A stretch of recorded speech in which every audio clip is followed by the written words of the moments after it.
Hello everybody, and welcome back to the LJL officially unofficial stream.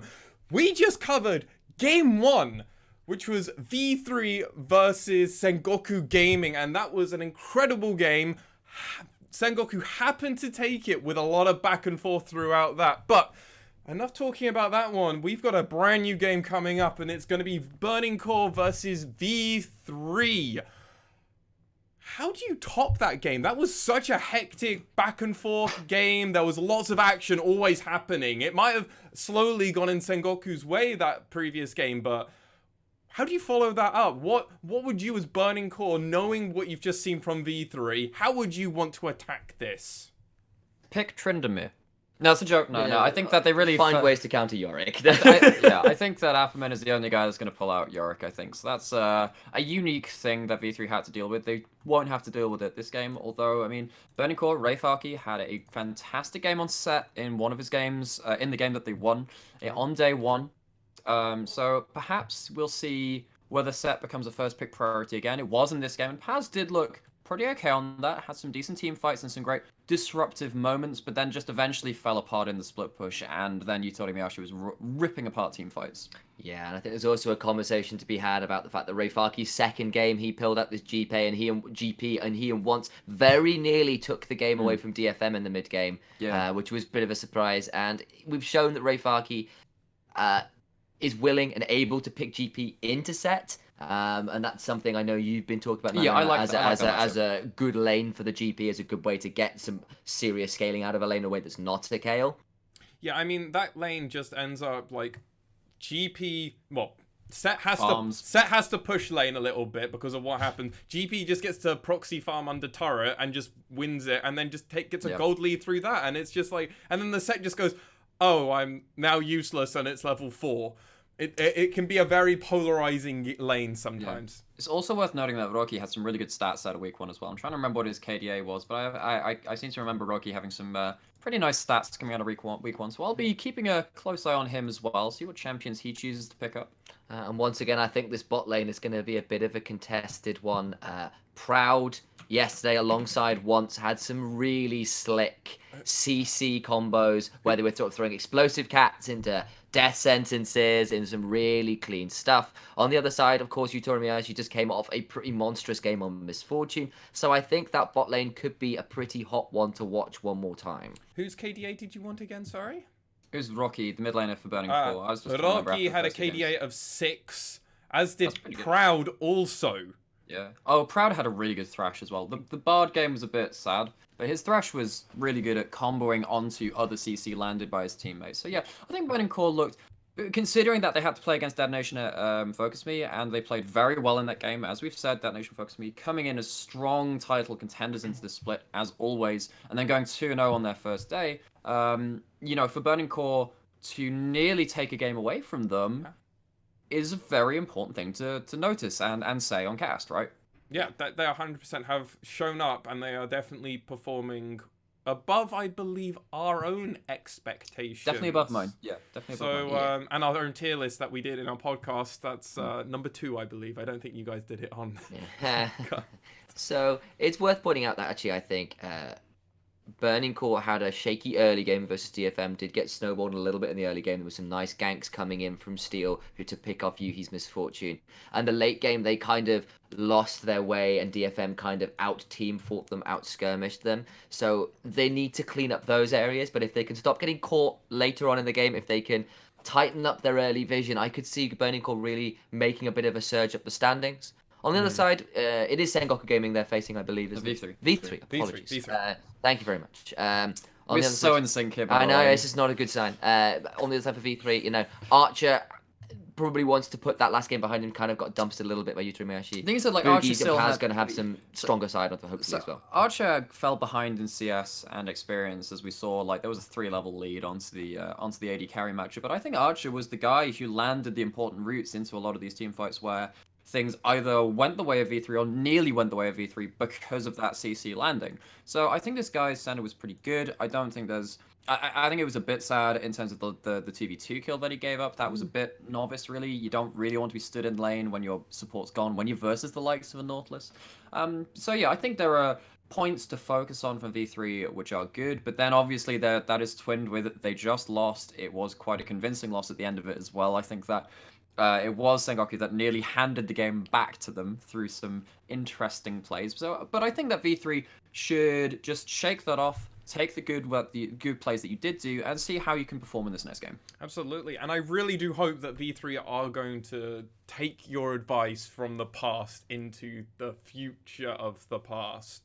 Yes. Yes, that's how that works. Because we time travel here. We are a slight blast from the past, only a few hours behind, but we are a few. But as such, I will be counting us in to go into our game 2 of the day of the LJL Spring Split. So let me do that quick little countdown, and we'll be in game of 3, 2, 1. Good luck to both of the teams, and have fun casting, you two. All right, so let's run down some of these teams for V3. It's Paz in the top lane. It's Boogie in the jungle. It's Ace mid, Archer and Reina bot. And for Burning Core, it is Rayfark in the top lane, Once in the jungle, Rocky in mid, and Yuhi and Proud in the bot lane. And those bans are coming in thick and fast. Set and Syndra banned by V3. It's a Kali banned for Burning Core thus far. And the Aphelios ban coming out as well. I'm actually not sure whether we're actually in sync right now because there was a little bit of a weird thing starting up. But I think, so we might be giving you some futuristic predictions. Like we say, we are time travelers on this broadcast. So we have 4 bans coming in right now. And we're looking for the last ban coming through from V3. Yeah, I'll see what that one's going to go to. It's going to be the Jarvan. Probably quite sensible. Has shown up very strongly the last couple games. So the last couple weeks, rather, I think is where Okay. So... yeah, so we see that the Akali coming through, the set that we're talking about was quite an important first pick as well. So the Jarvan being removed on this day too, in both games that we've seen now as well. I think that a lot of junglers had some really good games on the Jarvan, and also the Elise being a very common ban as well. We're starting to see the Elise and the Jarvan kind of really surge in popularity and presence here in the LJL. They seem to be the S-tier junglers, both very strong. On the other side, though, we're looking at a Misfortune and Ornn kind of being hovered. Both would be very strong picks. Both have shown up big time, and it is the Ornn that has been locked in the end. Yeah, Ornn is, as we've been saying, he's the number 1 tank in the game right now. Scales really well, but also has a good amount of damage to deal with a lot of these bruises and melee matchups that come with the territory of being a top laner. We see a couple of hovers coming out of Burning Core. I don't expect it to be a Zilean. I kind of want to see it. I could see it working. We have seen it pulled out once or twice. Not to great effect. I remember Bjergsen's Zilean over in the NALCS being a little bit lackluster, but it is instead the Lee Sin being locked in here. Once going towards that pick. Has got a lot of early agency. And Rayfark locks in Darius. Yes. Okay, so Darius is actually one of the few things which can punish a lot of the melee matchups. Ornn, as I was saying, does have some tools to deal with the melee matchups, but Darius, if he does get rolling, gets that auto reset on his W into the outer rim of his Q swing, does mean that he can really start to tear through a lot of these tanks with his crazy base damages. And I believe Rayfark's favorite champion is indeed Darius, and he loves that champion, so he's real fun. Well, he's gonna have a lot of fun with it. It's one he knows how to play, loves to play. But we're seeing a Camille potentially hovered here as an answer. They're gonna switch that Ornn to mid. I could see that as a good response here as well. Yeah, Ornn is a flex pick. It could actually go towards the mid lane. We need to see what the mid lane matchup is as well, but I think Ornn is pretty good in both solo lanes as it stands, and perhaps even as a support. We have seen that very occasionally. But Boogie's got the Rek'Sai, and Archer's going to be picking up Misfortune this time around. We'll see what the last pick here is for Burning Core in this first phase of picks. And hovering the Varus right now, but, just going through a couple of the AD carry options. I think if they don't pick an AD carry, it will be banned away. So they lock the Varus in with that in mind, because the Aphelios was banned out as well. We did see the Senna up and available, but they're not choosing to go towards that. Yeah, and with that, I expect potentially a Tahm Kench ban from V3. The Varus Tahm Kench is a well-known, very powerful duo with a lot of. There's also Braum as well, which I think would be a good one there. So I could see those being banned away. Leona taken away though by Burning Core. I'd imagine they'd probably ban away a Nautilus or something like that too. I think that V3 would really want to ban away both Tahm Kench and the Braum, which go really well with this Varus and well into the misfortune, because what we saw last game is that Yutori actually did get very far ahead in that game and had some some crazy amounts of stats. You need to stop using the word fantastic. Use that a lot on cast today. But the Braum was really good at just cutting down the amount of damage that he could do within those team fights. And you spoke about it. Braum, first phase 2 ban there for V3. And see if the Nautilus prediction comes true here as Burning Court look towards their second ban. Yeah, just taking their time over these, not rushing through these bans. We've seen it a couple of other champions. Like it is the LeBlanc that comes through as the last ban from Burning Court. I think LeBlanc is one of the better blind pick mid laners. I don't think necessarily that she's a power pick, but she is a safe one, and that does up her value in the draft. And Ace is well known to play a good LeBlanc as well, so I can see that being a good takeaway there from V3. And he did put up some good KDA in the last game. I don't necessarily think his Jace was turning around a lot of these fights. Did come up with a couple of nice shock blasts, but it really wasn't the story of that game, that Jace. So maybe he'll be looking to have something with a bit more direct impact rather than just being a poke champion. Yeah, and there we see the Tahm Kench taken away. I called it, we called it, it's gone. Yeah. That means the Braum, Tahm Kench, those defensive A-tier supports taken away. Let's see what they think about picking in response there. Last few seconds, they're not hovering anything. I quite like that. It doesn't give any hints away. Yeah, but some people like to play the mind game. It's actually the Victor locked in. I think Victor, so this will be going into the mid lane. Victor gives you a lot of wave clear and gives you some nice scaling options into the mid and late game. But I do fear when you pick a Victor into the likes of Rek'Sai. Rek'Sai is very good at making a way into the mid lane. This is actually a very Season 5 matchup, the Victor into the Rek'Sai jungle. Indeed it is. Zoe is a response, and that's very much not Season 5. Yeah, I don't remember that one being back there. Would have had PTSD from back then as well. So yeah, with this is a very strong 2v2 duo from V3. Means that if you land asleep into a paddle star, into the Prey Seeker from the Rek'Sai can follow you with that ultimate and make sure that you are finished off for that kill. So this is going to be a story of how does Rocky want to survive this lane as they're hovering over their support picks, and it is the Nautilus, much like we saw last game, the last of the melee supports which we really like to see in this current meta up and available. And we'll see what Proud goes towards here.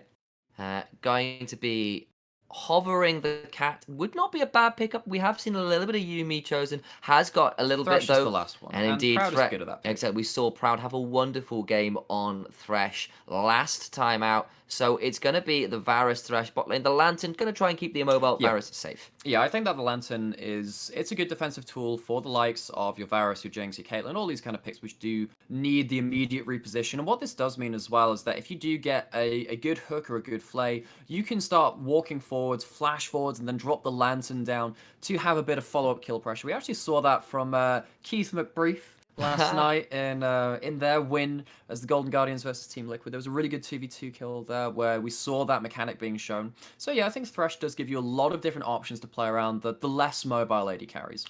Yeah, I think the one I'm going to be keeping an eye on though is this Zoe versus the Victor mid. Can the Victor survive? Darius. Oh, actually, that's true. I'm going to be very excited to see this Darius. I'm hoping that the Ornn doesn't make it a snooze fest. That's my worry. Can Ornn just neutralize that lane, or can Rayfaki make this Ornn...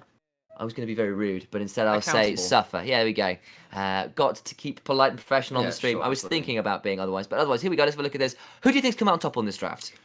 So I think overall, I think V3 have more options to deal with their opponents in lane and in team fights. I feel like Ornn, as long as he survives, will come in with the Ram Jam, the Call of the Forge God, be able to disrupt this largely immobile team. I mean, there's only Lee Sin with a dash to get out of that, knock up the big Ram coming through. And I think that if they manage to delay around objectives, then having Nautilus Hook and Sleepy Trouble Bubble available will mean that they are in a very good spot going into these objective fights. Yeah, and I've got to keep an eye, as you rightly said, on this Darius. Let's see whether he can make something happen up in that top side. And of course, Victor and Varus is a lot of wave clear, is a lot of long-range damage if they can start throwing some of those long-range death lasers and piercing arrows out. But we'll see as game on for the day. V3 versus Burning Core, and we're straight into a pause. So, I guess as is tradition, Lexi, we've gone through the draft. We're now into a pause. What are your thoughts on the drafts yourself? Okay, so interesting draft to take. I'm very fortunate that I'd just taken a photo, so I'm actually slightly aware of what is happening more than normally. I'll be honest. I do normally have to start. Yeah, we going like to through. throw him in the deep end, just see if he's actually paying attention to the Oh caption. yeah, rather- totally. Not yeah, like I'm yeah. doing like other things on the side. No. So I love Rafe Arky with this Darius. Like the second I Yeah. saw him pick, it get locked in. Oh, I was like, oh wait, isn't that his favorite champ? And then I believe it is his favorite champion, yeah. Yeah. So says the various websites which have trivia about our players here. and I trust Sam. If Sam says it, it must be the word of the god, right? Like that. It's true. That has to be. I am correct. I'm never wrong. It's a well-known fact. oh, it looks but like- never mind that. We are into game. Goodbye, lads.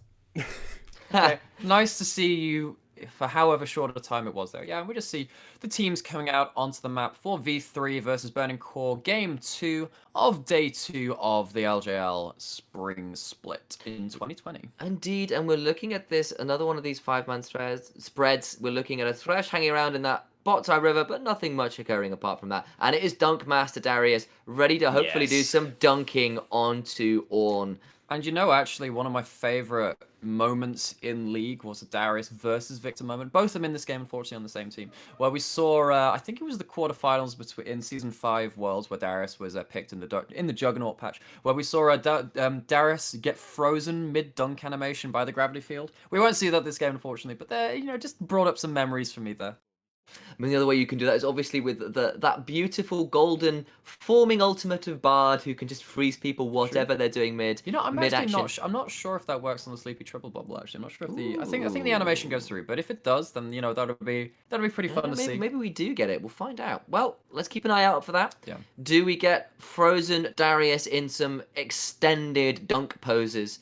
But let's have a look and see where this goes from here. Yeah, so interesting stuff. We see Electrocute and the Ignite coming out of the Zoe. It's not the likes of the Spellbook with something like a TP. So it's definitely looking for these kill trades onto the Victor, and you do have them available to you. So Victor has gone for the Comet instead of the Spellbook as well, which we're seeing less Spellbook being picked up, although we did see a Spellbook on even the Akali yesterday, so I guess it's just player preference there.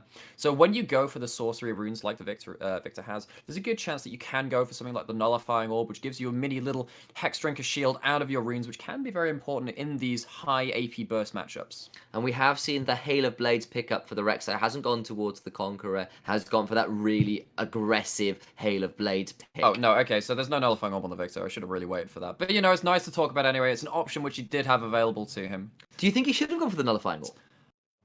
Mana Flow Band is really nice for Victor. He doesn't get any mana regen items. He gets flat mana items. He gets the Hex Core. He doesn't normally go for the Lunes. I guess that's something to keep track of as well, which items Rocky thinks are very valuable on the Victor. So, I used to play a lot of Victor back in the day. It's been a while, though, so I'm not entirely in tune with all the various matchups, although we have seen Victor come back into the pro scene a bit, and we do see another pause. I mean, Lex, you can come back if you will, but we'll just keep talking shop if you're okay to let us go at it. It's up to you, really. Okay, Indeed. I'm still here. Okay, I've been trying to do social media stuff on the side. It's the fine. joys of being a producer. How are you finding producing at the minute? Has it been a little bit smoother than the last game days where we were running a couple technical difficulties? Yeah, no, this is significantly smoother. While I'm not able to do stuff that I would like to do, there's easy workarounds, which makes things streamlined, and it's very much more relaxing, and I can kind of just focus and take notes on the game. So when we talk about it in our podcast, the LJL Unofficial podcast, that you should totally check out. That's on iTunes, Spotify, and all major stream platforms, as well as our official YouTube channel. I've been practicing that spiel. Can you tell? We sold out, but we sold out with style. Wait, we sold out. Does that mean we're getting money? No. We haven't sold. No, so Sam, we haven't sold out yet. Not quite yet. Not quite yet. Okay. So, on that note, if anyone would like us to sell out to them, please let us know. In all seriousness, for our podcast, we can talk sponsor. That's as far as we'll go. Going a little bit back into game, we do see actually a couple of interesting picks. It's the first Victor pick that we've seen in the LGL, first Darius pick we've seen in the LGL. So, I like that teams bring their own flavor to the draft. I'm glad that these teams are happy to pick their comfort picks, their picks which, they're happy to play into various matchups because they've played them for so long, regardless of where they stand in the meta. Pick me. I have a question, teacher, or teachers. What question is it, young student? So, who has the favored comp? As a person that mainly just plays support, I've got my Thresh print of Ballet in the bot lane, so I'm by default just biased and going, well, I think Burning Core have the better comp. Can you tell me? Can you tell me the comp differences, the matchups, and everything while we were on this break? I feel like so one of the big problems about Darius, which I mean, so I saw a couple of threads about this very recently as well, particularly because they're trying to make Darius a jungler next patch as well, amongst a couple of other champions. It's going to be a weird time, guys. But Darius effectively needs a Ghost and a Flash to keep on top of these really slippery targets, and I feel like when you have a Nautilus keeping you in check as well, this Darius is going to have a really, really hard time in team fights. Effectively, this Darius needs to make an impact in the 1v1, draw pressure to the side lane, much like we saw out of the Yorick last game, and see whether they can just not buy into the team fights, which I do think that V3 have an advantage. Looks like we're back into game, so I will disappear again. Yes, you'll disappear again. But, you know, it's nice to hear from you, as always. But, yeah, I think that Darius will... I think he can definitely have the advantage in the 1v1, and that's really why you pick him as well. He's a good counter pick into the top lane, although, yeah, so obviously we did see this Ornn as a first pick, I believe. It was indeed. It was the first pick, but it was very swiftly answered by this Darius. Rayfaki very confident in this champion, clearly. And we're looking at least some early pressure, really pushed up, and has got Lee Sin around there, offering a little bit of safety, so safe to be pushed up over here. And we're seeing in response, though, that Burning Core's bot lane has backed up towards their tower, knowing their top side is really pushed up. Yeah, and talking about V3's bot lane on this on the blue side of the rift, we see that Archer has taken the cleanse. I think that is very important because the big engage tool from Burning Core will be the Chains of Corruption. It will be from the Varus ultimate. And if you can immediately cleanse away from that, then, you know, actually, be it Burning Core don't have too many fantastic engage options. What they're really looking for is to fight around objectives, I think. So one of the things that we talk about when there are team compositions which don't have massive amounts of engages, well, how do you start a fight? And then basically it limits you to fighting around objectives because you know that the other team will want to have a fight anyway. But when you're against the likes of Ornn and Nautilus and even the Sleepy Trouble Bubble, it means that V3 get to choose when they want to fight pretty much the entire game, and that's not an option which Burning Core really have. I just want to call out Reyna's really good positioning down that ball lane. The wave throws pretty ugly for Burning Core there. Meant that Misfortune got to pick up a fairly significant CS lead because Yuhi couldn't step forward to Piercing Arrow a lot of that wave and is now down, wow, looking like 15 odd CS here, just for, you know, nearly 5 minutes. Yeah, just showing the laning priority that Misfortune does bring to a team composition and why we don't see so much Varus. You know, there is definitely a tier list of AD carries coming through right now, and that normally is Aphelios, Misfortune, and Senna. I'm wondering when the next couple of AD carries will come through into that kind of... We're going to see a gank here, though, because Boogie found his way into the lane, and this Darius is now going to get slain for first blood. You've got to think that's a good flash forward, and secure by Boogie. Welcome to the bounce house, Rayfaki. He's permanently CC'd right up until he flashes over the pillar, but even then, there's a flash follow from the Rex side. Halo Blade's giving you so much damage in this early game, and this is... you absolutely love this if you're a V3 fan or you're a V3 player, because... what this means is that you've traded your flash and your jungler onto the guy that has the important 1v1 that they were looking to win. We were talking about how this Darius really wants to be winning the 1v1, doesn't particularly want to be sat there into team fights. So we see a gank onto the mid lane. Yeah, with the ward hop forward's gone down there. The gravity field goes down, but that's a Sleepy Trouble Bubble stopping once in his tracks. And it's a nice little response with that Paddle Star as well, once burning down to about half HP. Yeah, I mean, so Ace has had 3 charges of Corrupting Potion anyway. He's just really happy with this. You know, you get a good chunk onto the jungler. And I think that, yeah, so we're going back into this replay here. So Paz has a great Q, just making sure that Rayfaki can't walk away. He has to walk into the next CC. It's the Brittle proc knockup into the E knockup into Boogie's knockup from the Rex side. There's 3 in a row, and then the flash follow. So very good combo, very good CC overlapping from V3 to make sure that the Darius couldn't flash away to safety. And we'll see how this goes. Boogie's gone for a little invade. Once is heading up that way as well. It's a pink ward drop, and Boogie's back at this top side. Darius has got to be a little careful. Boogie's just currently taking the Krugs, but we'll see how it goes. But there's been a pink ward put down, and he's going to miss that. And he's going to know where Boogie is. They're going to ping retreat here, and Boogie's going to get caught. Yeah, he is. Once there's a ram jam coming down from Paz, gonna catch up once, knock him up, but that means that Rayfaki gets to apprehend this Ornn, who does dash away though, and we're gonna see that's a fair amount of stacking here. That's an ignite from Spellbook. You're right.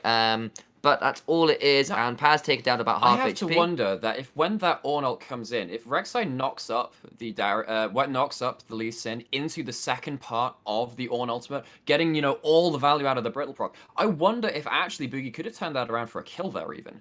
Yeah, but we'll have to see whether that, that matchup continues to be as volatile as it is. The first blood did go the way of the Rek'Sai on the top side, but it's about a 10 CS lead currently for this Darius, depending on how much of a wave there is to pick up for this Ornn. So there's at least that going for Darius, even if he was kind of kept to account at least very early on in that lane. But on the other side of this, we have a 20 CS lead for Archer against Yuhi in the bot lane here.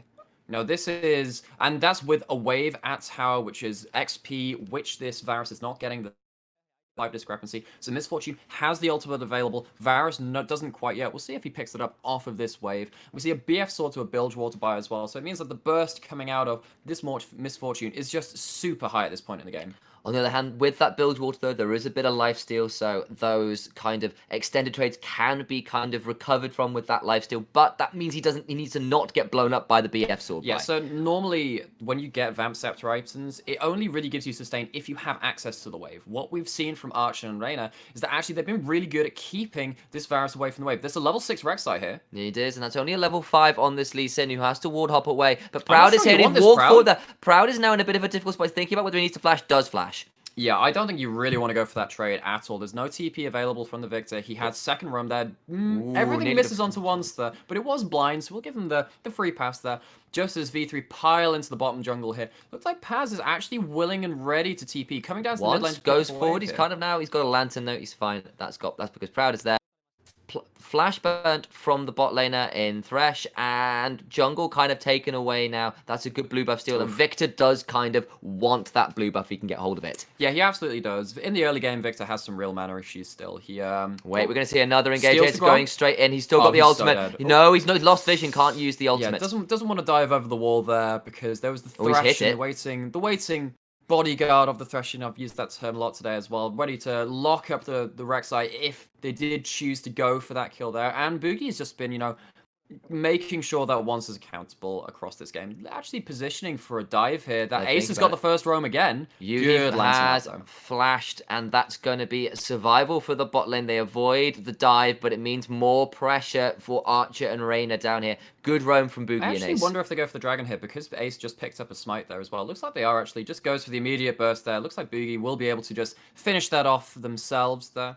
Although while we've been seeing all this happen, Ace has been getting the first roam multiple times here, but has fallen behind a little bit in that CS and XP. We'll see if that becomes a little bit more relevant as the game goes on. Not particularly important right now, though. No, and frankly, the fact that you're trading 5 CS for you in mid lane for a number of plates and a big CS lead for your Misfortune in the bot lane is a worthwhile trade. It's not like you're roaming for no gain. It's a 25 CS lead in the bot lane. It's a massive shift in CS. It's a net gain of about 5 or 10 rather than the loss of 5 for you. And actually, this is something which we saw G2 be really good at last year from Europe. And one of the, the hallmarks of the meta is that, even if I'm going to give up a wave here, I'm making sure that someone else is denied more than me. In fact, we actually see that already across some of the other regions as well. It's like, look, I don't care if my CS per minute is low. I'm still going to be higher than you because of the net gain that we're getting for our team. Indeed. And it is the CS per minute of the whole team and the appropriate carries who get that CS that is the real key a lot of the time.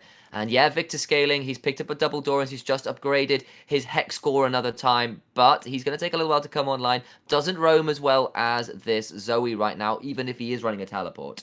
Yeah, absolutely. It looks like they're heading towards its Herald as well. So this is really the gold standard for early objectives. V3 already a 1k gold lead. They have the ultimate and all summoners available from this Ornn on the top side of the map. They already got themselves the dragon, and they're going to get the Herald as well. Normally when we see a dragon taken in the early game, it is countered by either a dive or a Herald on the top side of the map. But Burning Core just haven't managed to find the time to do that so far. No, and this is some good early pathing from Boogie, who's put on a really good show with the early power of this Rek'Sai, using the strength he has right now to get the rest of his lanes ahead, and that's really good to see. You know what I'm really interested in as well, is that Ace has picked up the Sorcerer's Boots as first item, and we've seen that this Zoe has really wanted to get the early roams on, picked up a redemption there from the little balloon attached to the minions, so we'll see where that redemption's used as well. Might just be used for a little bit of wave clear, it does affect minions. Yeah, and also that penetration is going to be quite nice versus this quite anemic Yuhi on Varus. Yeah. So if they are going to want to dive down there, that penetration is going to be pretty effective. They're kind of wandering into this river, and that is all blue vision down there. There's one lone ward down in the bush for the Burning Core. That's literally it. They've got one little bit, and as they come in now, everybody's on top of it, though. So maybe it was quite an effective ward, but the Rift Herald is now summoned down here, and another dive is going to be threatened. I believe it's going to be first turret over for V3 as the Rift Herald comes in. Rift Herald does it takes off exactly 2 plates worth of HP and true damage, and because there's only one champion around to take it as well, means that it just goes down like paper. The redemption coming in just for I guess a trade into the mid lane. There is a 2v2 just brewing here. Yeah, once is over the thing. There's a flash onto him. That was great, and the Warnhorn is coming through, and that's a great ultimate. Once is just deleted. Rocky is now fleeing into his jungle. Ace doesn't have mana though. You're right. Yeah, so at least Rocky gets away without using the flash. Fantastic roam down from Paz. Is losing out a little bit in the 1v1, a bit of a CF deficit, but not really to the tune of any massive advantage for the Darius. Not managing to get any 1v1 kills yet. Is going towards the Triforce, but no real advantage seen so far. Was that a blind flash and burrow from Boogie onto once? There was. I think there was there was either the Tremor Sense or a ward there already. We'll see what happens here. So there is a ward. He's still on a ward there. Okay. So while Rocky thinks that the skill shots will be heading all towards him, it goes towards the very squishy Rek'Sai. Just pins him in place while that Sleepy comes down. The Ornn ult proccing the Sleepy as well. And it's just that's all she wrote. The 2v2 actually turning into a 3v2 for V3. That's a nice roam from Ornn. A nice fake out by the Rek'Sai, who looked like he was going for the Victor, only to flash and burrow and cause that Lee Sin to die there. And this Rek'Sai is off to a really good early start. 2-0, got that finished warrior enchant, is more than ready to be threatening the rest of the map and scaling a little bit, despite the fact that she will fall off. But the scary thing for me is that this Victor has got the perfect hex core without dying, has a 10 CS lead, and is doing well in levels. Yes. So what this means is that this Victor... So one of the better things that Victor does is kill diving champions, because he can put down the Chaos Storm, all of that AoE damage coming down on top of them. The Gravity Field, which can give you this massive zone control on top of the person who's first diving in. And then, obviously, he just scales just so well in tank-killing damage. He does, and that is a good moment for Burning Core, who are, though, 3,000 gold behind. So let's see whether this Victor can kind of, with the fact that he's been left unmolested, has picked up a fair amount of CS and damage now with that perfect Hex Core, whether he can start to turn Burning Core's fortunes around. Yeah, so this is where we're going to have to see exactly what build this Victor wants to go, whether it's going to be into something like a Lich Bane, trying to one-shot someone like Archer or Ace, or whether it's going to be a bit more of the cutting through the front line, because Victor, if he does build appropriately, can kill tanks very, very quickly, going into something like Lich Bane into the Void Staff just to cut through more of that MR. And we're seeing good vision control around. There is a ward for Burning Core on this Ocean Trip. I don't think they can really contest. They're thinking about coming in, though. And actually, Burning Core have been a little bit quicker than V3, who was still stuck in the mid lane. And that means that but V3 are just a touch out of position. But they are here now. Ray Farki and Yuhi kind of forced around the back of their blue buff. But we'll see that's actually Ocean Drake secured. And we'll see what it is. That's a good hook. Once has managed to ward hop out, though. And that's a great gravity field. You're right. Reyna has got stopwatch, though. And the bullet time is hopefully going to dissuade people. Flashes away. Proud also flashes away, though. And this is where you see the value of the Victor pick. That was a fantastic bullet time, very, very nearly finishing off multiple members of the Burning Core team, but the Gravity Field and Chaos Storm is just enough to dissuade the team of V3 from following up for anything more. It was a great hook, and looking at how they positioned around this fight, even though there was a 2-level lead onto Boogie in the jungle. So he was really happy to just sit there and say, hey, I mean, you can come into the pit if you want. I can still smite this away from you. And I think that Boogie has been fantastic at keeping up huge amounts of farm numbers in these first 3 games that we've seen from him. Yeah, he's well on his way towards this Black Cleaver, picking up the Kindle Gem, has got those tabbies complete, is more than ready to be causing some damage, and is here, ready to potentially gank through these tunnels onto a Darius if he sticks around, maybe just looking to stop the backs. Yeah, he sees him on the Trem Sense there. I'm not really sure he wants to go here. Misfortunes here as well. Forces a flash, and that's an apprehend as well. Does have to flash, though, does Ray Farki. Yeah, I think he's just called out a little bit too far there. Just a bit of a greedy recall. Punished accordingly. Flash is gone. And this Darius really not making much of an impact right now. So we'll maybe see after 1-2 items, this Darius trying to make an impact in the side lane. I'll tell you why he stuck around is because it was for the Trinity Force buy, which he's now completed. Okay. Picked up all the important the components, has completed that now, is well and truly online with that item.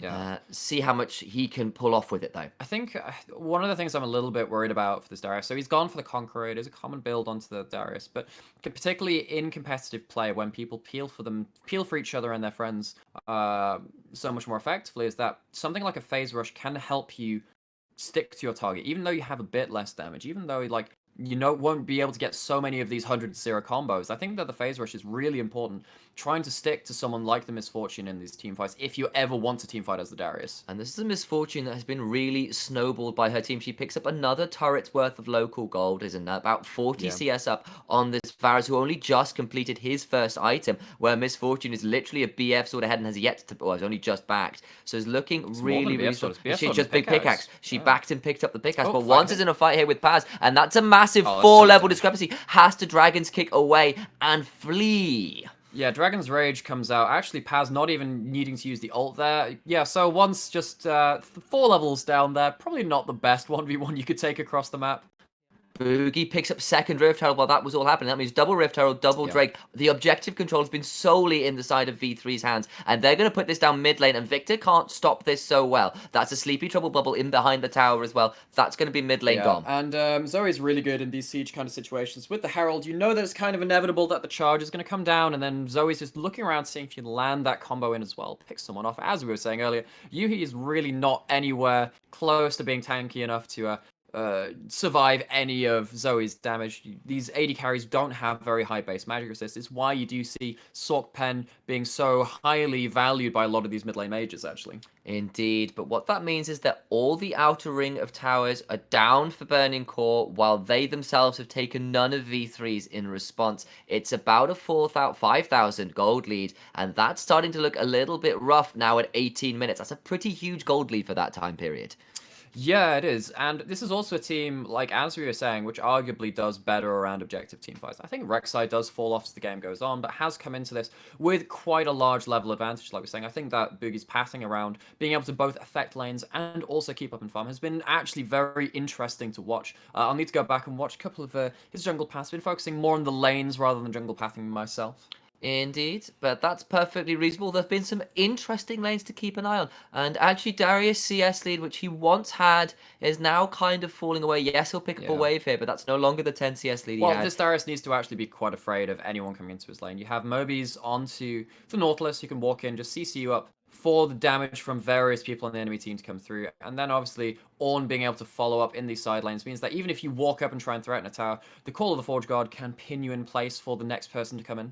And the Molten Edge now built by Ornn for his Misfortune. Oh, that's huge. She has Essence Reaver and that item. That is 2 disgustingly high damage. I was just about to mention that Misfortune had finished her Infinity Edge, which does round out the 2 crit AD items, but getting more AD for your AD from the Infinity Edge is so important for this Misfortune. It means that the bullet time, which was already hitting like a truck, has an extra couple of tonnage onto it. And just in time for this Cloud Drake that will be summoned in just over 5 seconds. 2, 1, and there we go. It's live on the Rift, and V3 have sole position over this river. They can afford to sit here for forever. You know, if you engage onto them, the Ornn ult comes in as disengage, and once just goes onto Paz, does absolutely nothing. But until that point, Zoe is very happy with the blue buff. That's a Chains of Corruption has landed, but Paz just throws down the Call of the Forge Guard and throws it over so many people, and that's so much damage to Yui just out of nowhere, and Ace is going to try and blow him. He's nearly got him. The Depth Charge might claim him in the end, though. It's killed him. Just gone, and Ray Farkey is trying to do as much damage as he can, but it's not enough. Can't stay in touch. He's got a lantern there. Gets a Decimate healing. He's gone for the extra Noxian Guillotine. Is not enough. Boogie stays alive, and that's Misfortune claiming a kill there. 2-0. You know, right now, this is on track for a perfect game. They have there's no dragons taken by Burning Core, no kills, no turrets, and this might be a Baron coming in. And just as I mention it, Burning Core cannot engage while the Ornn ultimate is up. This guy is just way too good at disengaging this very low engaged team from Burning Core. And there is a lot of damage here. Misfortune, as we said, has her items at massively tanky Ornn. Boogie just needs not to die to incidental Baron damage, and this is secured now. V3, everyone has Baron. You're right, they're on track for a perfect game, and it's only going to get worse from here. Yeah, so we see the Varus ult come down, but this fantastic cross Ornn ult just absolutely Dex Varus, who comes in, gets slept as well. The Ignite, the Depth Charge, and Auto from Zoe, enough to finish off that kill. Ray Farkey, to his credit, does almost take down Boogie, understands his damage limits, gets the Conqueror active, and with one more auto would have actually killed Boogie there. Indeed, and actually we saw a really great teleporting bullet from time Vanguard. in from Archer as well to slay once off to the side and force They the do wanna rookie fight away, this, but it it's going to be a looks fight, and I don't blame them. They can't afford to keep seeding objectives, but they just walk away. You can't hurt Paz! Because he walks up and Yuhi sort of goes, ah, runs away and realizes he can't actually hurt him at all. You're right. And actually, Paz, if you follow LS on Twitter or various social media, or some other people within his camp of train of thought, you'll see that a lot of Orns do go for the Iceborne Gauntlet as their upgradable item, but it's actually losing out on some gold efficiency. The Abyssal Mask and the Sunfire Camp actually give you more gold for the upgraded items than you would do for other upgraded items that Ornn has. And this guy has both of them. This Ornn is incredibly, incredibly tanky and has a Mountain Drake on top of that. You see how little damage he takes from even the most fed members of the Burning Core team. Yeah, and look what other items he's upgrading. That Also Luden's once. Echo has been upgraded too, so this Zoe is going to be hitting like a truck. So there is so much damage now on the side of V3, who have got so much gold, so much experience now, like advantages across the board. Well, I it's think. also a 9k gold lead for V3 at 23 minutes. This is so disgusting to watch. I really like this team comp from V3. I think that they've found a fantastic way to, like I said, with the Zoe and the Misfortune, they can definitely try and poke out around these team fights and then just threaten with the counter engage of the Call of the Forge God and the bullet time. Even with the proactive tools of the Nautilus being able to peel for the carries as well, I don't actually see how Burning Core can effectively work themselves into a team fight. Maybe Burning Core thought they had the counter with the Darius, but it hasn't worked out so far, and instead we've seen a Misfortune bot lane get super snowballed this Ornn, get all these items together, and Boogie having a fantastic early game on the Rex side that has led to the rest of his team getting this snowballed ahead. Yeah, and I have to say, after these first couple of weeks, I think Boogie is the guy who is unexpectedly impressed me the most. I think Boogie has some pedigree. You know, the ult comes out from Varus. Yeah, it was a good chance of corruption, but there's a heal burn, and actually doesn't call all that much, and that's a good call of the Forge God, though, across, and it's going to leave this tower a little undefended, down to a third HP, and there is still a cannon minion shooting away, blasting away. The death lasers aren't doing as much as you'd like, because, of course, Baron minions have that increased magic resist. Yeah, so, to be honest, you look at this team comp, and I kind of think, every time that Varus fires out his ultimate, we're going to see a response from Paz on this Ornn with the Call of the Forge God. No, if the thing about the Call of the Forge God is that you can't stand in its path and keep auto attacking. You know you have to move because you can't afford to get hit by both parts of it. For that knock-up, and obviously the brittle procs giving a lot of damage over as well. It means that actually Yuhi, even though he wants to go forward, be on the front foot and try and get a couple of autos down, get the first kill, he's never, ever given chance to do so. Yeah, it's probably a little bit late in the day, but we have seen a lost chapter pick up for Victor, who was probably going towards the Ludens, but it's going to be a little too late. Despite the CS lead, in fact, he's going against now a Banshee's Veil pickup from Zoe. So the one threat on Burning Core's team is this Victor, who's tried to get his farm up, but the rest of his team has kind of fallen apart around him with massive CS leads. Actually, the jungle of all places, with Rek'Sai having this Obsidian Cleaver. We've got Misfortune with about a 60 CS lead as well. And also, just this Misfortune with the BF sword pickup alongside the upgraded Molten Edge has 342 AD at level 13, 25 minutes into this game. That is a vile AD carried face in a team fight. That bullet time is probably going to be doing, most of the team's health bars across the entire team. Doesn't matter if you're a tanky or not. Okay, so we're kind of aware there's not that much hope for Burning Core right now, but what do they have? How can they play this? How do they think about even continuing to contest? Can they? No, they're waiting for a mistake. That's literally it. I look at these team comps, I look at how the team fights, and the option they've tried to take before. We see that obviously the Varus ult being thrown out, trying to catch someone, but you're waiting for a mistake. This game is not in your hands. You need to be there and ready to pounce on the first opportunity. Maybe Ray Farkey can pop off in a team fight, get that Conqueror active, try and regen some of that HP with the the healing that it does afford, but it's just so hard to do that because everyone is so far up in levels, so far up in damage that you just don't have you don't have a margin of error to work with. And the Zoe poke game begins. The vision is starting to be, or has already been, completely wiped out in this blue side jungle, and that's going to cause no end of headaches. Banshee's popped by astute arrow there from Yuhi, but that's about it. And let's be honest here, we're looking at major item, CS, level Flash lead, away from and the Proud. Proud has had to flash away. So much damage. Voki takes so much damage just on the Every side. time the Call of Varusol Fortune comes coming out. through, just so much, but that was a decent route to stop the second half of it. You're right. And Proud, Roki taking so much damage just from One's looking for a incidental kick, damage. maybe. He's going to try and get behind. He's trying to get behind Archer. Oh, he Has got doesn't him get into it. the wall, and he's going to get blown up instead. Archer gets a bullet time coming towards him, and Ray Farkey getting chunked out by this misfortune. Those love taps coming through, causing so much damage, and Oh, the so bullet much time damage. comes through as well. And Yuhi now running away, Proud running away. They're going to see the Yeah. Rek'Sai ultimate come in, and the execute is there. Boogie's still alive. Can he the stay perfect alive? game. And he's still alive. It's a perfect game. It's 10-0. All the Drakes, all the towers. So, do you think Burning Core get their 0 and 10 power spike now? Is that No, it? no, I don't. No, I I think don't it's think an so either. ace. I think it's going to be probably potentially game here. It's just Once who's coming up. Everybody else is 20 seconds away, and I don't think Once is going to have the levels, items, or wave clear to think about ending this. This is going to be a GG for this. the party TP is teleport. coming from Paz. They know they've done a really amazing thing today with a perfect game versus Burning Core. Yeah, the first perfect game of the split goes over to V3. They're ending the day 1-1, as is tradition, it would seem, in these first two days. So, Lexi, what did you think of that game? What a phenomenal showing by V3. Like a complete turn of events. Very strong in every aspect of the game. That was almost a repeat from them originally playing in week 1. That DFM and then Axis game. That like total polar opposite. They seem... I almost feel like maybe their game 2 is that they could almost be anybody, because their game 2 so far has been dominant versus. So I know that on cast I was quite critical. Well, not critical, but quite downhearted about Burning Core's cat chances. But I do genuinely think this V3 composition and the position they found themselves in the game basically offers zero counterplay. You get to that state in the game where they have a Baron, they have an insanely fed front line and back line with engage and disengage options. What can you even do?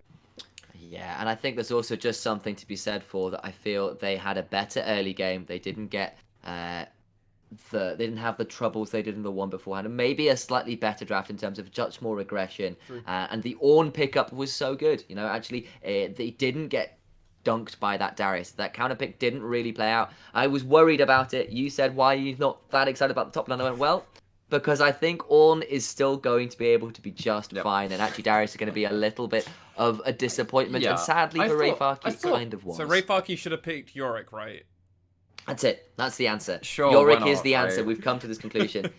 Right. Apperman is going to change the meta worldwide, and this is where it starts. I think One maybe beat this- Apperman, 2 play Yorick, question mark, win Profit. LJL. No, it's win LJL to then win MSI and then win Worlds, right? Yeah, That's it. sure, Yeah, sure. exactly. Off the Sengoku back to of win Yorick. Worlds off of Yorick, you're right? Sure, cool. I Yeah, want I feel that like it. skin now for Yorick, Worlds Yeah, that would be Sengoku. pretty fun. Like, Yeah.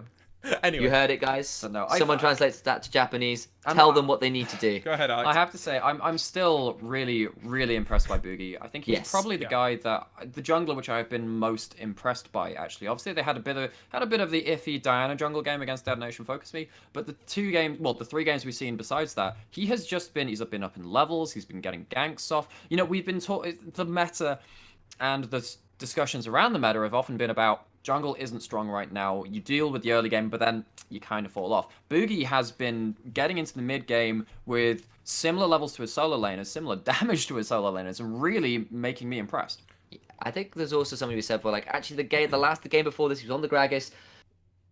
His early game wasn't the impact he wanted. He waited it around was mid. good. He waited It was around the good. mid lane and He killed failed. top lane twice. He did, but it was also those kind of 2 or 3 attempts in the mid lane where he kind of wasted his time, and Blank got other lanes seriously ahead instead. So, there was a 2-kill stop, and then he kind of got himself a double kill over to the Yorick as well. So that was sad. it was a little bit back and forth. I agree, there were some good moments, but this was the game where I went, he knew he kind of did some good things in that first game of the day, but there was also 1 or 2 which didn't quite go his way. Goes, you know what, screw it. I'm going to pick up the Rek'Sai. This is my champion. I know what I'm doing with it. Goes in and absolutely levels the early game. Yeah. That's very true. But with that in mind, we have still 2 more games to come for the day for us over here at the LJL Officially Unofficial. Our next game will be Crest Gaming Act versus Burning Core. Can Burning Core recover? Can they Burning get Core that win? 1-on-1. Well, I mean, let's see if we can continue this out. It's definitely going to be an interesting one. But with that in mind, we'll be right back after this break. See you very soon.